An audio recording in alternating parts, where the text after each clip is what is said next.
Kjo është një thirrje për të gjithë fermerët e bashkisë Serrik. A e dini se nga fondet e IPART gjithsej janë shpërndarë në Shqipëri rreth 94 milion euro?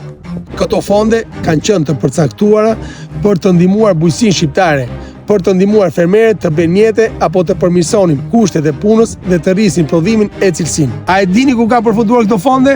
Në xhepat e miqve të ministrit të bujqësisë dhe kryeministrit. Ashtu siç vet misioni IPART mësoi dhe faktoi, shumica e këtyre fondeve kanë shkuar për të ndërtuar apo bler vila në dhërmi. Po, vila në dhërmi. Nëse ju jeni një përfitues i këtyre fondeve, të cilat i ka paguar BE për fermerët si ty, atëherë të ftoj të votosh ata që kanë mundësuar ndihmën, sepse e meritojnë. Ama nëse nuk e par asnjë që ndark, jo vetëm nga IPART, por edhe nga 10 fonde të tjera ndihmuese që kanë ardhur për bujqësinë, atëherë na jep mundësinë me votën tënde të sillemi ndryshe me pushtetin e të ndihmojmë nesër. Mos i mbështet ai duhet me votë. Voto për Serrikun që punon. Në datën 9 nëntor, voto numri 1, voto Eligert Hima.